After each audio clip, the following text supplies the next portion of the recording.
नमस्कार बच्चों, देखिए इससे पहले आपने अनिश्चित समाकलनों का ज्यामितीय निरूपण पढ़ा था।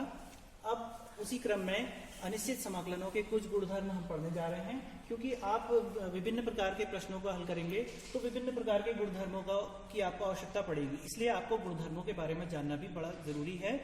अब देखते हैं पहला गुणधर्म क्या है। ये पहला गुणधर्म जो है ये अनिश्चित समाकलन की परिभाषा ही है। ये जो अनिश्चित समाकलन आप पढ़ रहे हैं ये दरअसल इसी की परिभाषा है।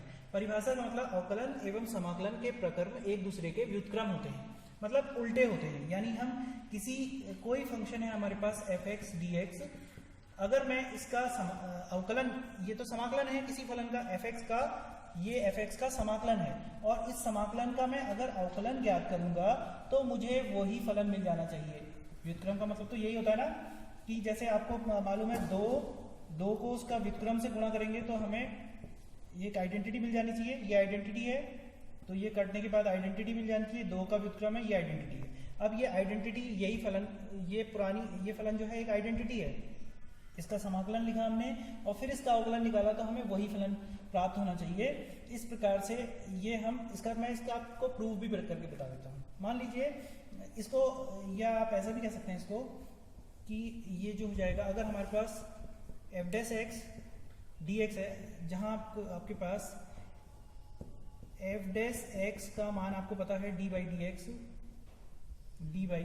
dx ऑफ f(x) होता है, तो f(x) का अगर हम समाकलन निकालेंगे तो ये हमारे पास f(x) आना चाहिए प्लस c एक कांस्टेंट भी आ जाना चाहिए। ठीक है, तो देखते हैं बच्चों इसका प्रूफ देखते हैं। इसका प्रूफ क्या होता है, ये कैसे प्रूफ करते हैं, ये इंपॉर्टेंट इसकी परिभाषा से संबंधित है, इसलिए मैं इसका प्रूफ भी बता रहा हूँ। बाकी का मैं आपको प्रूफ नहीं बताऊंगा, डायरेक्ट तो इसकी प्रॉपर्टी बता दूंगा मैं आपको।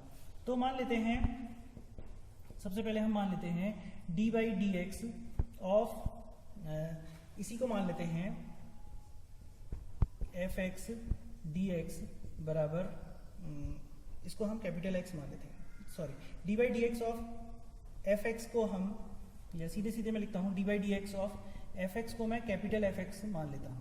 ठीक है, तो इसके हिसाब से अगर ये क्रॉस मल्टीप्लाई होकर वहां जाएगा, नहीं सॉरी, ये मैं उल्टा लिख बैठा हूँ, d by dx of f(x) को मैंने f(x) मान लिया। ठीक है, तो इसके हिसाब से अगर हम ये क्रॉस मल्टीप्लाई होकर वहां जाएगा तो f(x) d by dx बराबर आ जाएगा आपके पास capital f(x) plus c constant आ जाएगा। अगर मैं दोनों साइड d by dx ले लूँ, यहाँ पर को d by dx ऑफ ये पूरा ले लूँ f(x) dx बराबर d by dx of f(x) plus c, इस तरीके से ले लूँ मैं, तो हमारे पास क्या मिलेगा d by dx of f(x) plus d by dx of c का d by dx जो होता है 0 होता है, तो ये 0 आ जाएगा आपके पास, प्लस 0 बराबर d by dx of f(x) मिल जाएगा आपके पास। d by df of f(x) को हमने मान रखा था स्मॉल f(x), तो मैं इसको स्मॉल f(x) लिख देता हूँ। तो हमारे पास क्या मिलता है d by dx of f(x) dx बराबर f(x), ये हमें मिल जाता है। इसी को हम, यदि हम d by dx of f(x) को हम f' कहें तो ये क्रॉस मल्टीप्लाई होकर वहां जाएगा, तो हमारे पास क्या आएगा f' dx बराबर f(x) यहाँ बच जाएगा प्लस c कांस्टेंट आ जाएगा। ये पहली प्रॉपर्टी का प्रूफ है। इसका दूसरा गुणधर्म है, ऐसे दो अनिश्चित समाकलन जिनके अवकलज समान है, वक्रों के एक ही परिवार को निरूपित करते हैं और समतुल्य हैं।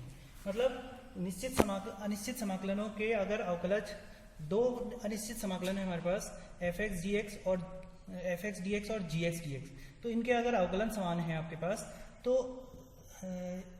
दिस इंप्लाइज, आप जानते हैं ये हो जाएगा f' dx, ये बराबर, ये अंदर चले जाएगा d by dx of f(x) बराबर f', ये बराबर आ जाएगा d by dx of gx यानी g' dx। तो अभी जो पहला वाला जो गुणधर्म हमने पढ़ा था उसकी मदद से ये बराबर हो जाएगा f(x) प्लस c1, ये बराबर आएगा gx प्लस c2।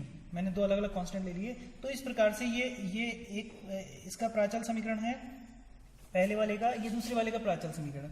तो दोनों ये एक फैमिली है, ये दूसरी फैमिली है, और ये दोनों बराबर का चिन्ह लगा है तो समतुल्य हैं, तो ये दोनों एक ही फैमिली को निरूपित करते हैं। इसके बाद गुणधर्म नंबर 3 है, जिसमें समाकलन fx प्लस माइनस gx, यानी प्लस भी हो सकता है fx प्लस gx भी हो सकता है और fx माइनस gx भी हो सकता है, dx बराबर ही आता है। इनको हम अलग अलग समाकलन के रूप में तोड़ सकते हैं। ये वितरण नियम भी आप पढ़ते हैं, ये वितरण नियम भी इस प्रकार से होता है, fx समाकलन dx plus minus gx dx। ठीक हो गया। गुणधर्म नंबर 4 है, इस प्रॉपर्टी का यूज सबसे ज्यादा आप करते हैं। तो गुणधर्म नंबर 4 है, किसी वास्तविक संख्या k के लिए यदि k कोई वास्तविक संख्या है तो integration k into F x, मतलब k इंटीग्रेशन के अंदर है तो उस k को आप बाहर निकाल सकते हो, बराबर k times integration F x D x. ये एग्जाम्पल ऐसा भी हो सकता है, जैसे आपको मालूम है 2x स्क्वायर डी एक्स निकालना है तो 2 बाहर निकाला जा सकता है x स्क्वायर डी एक्स।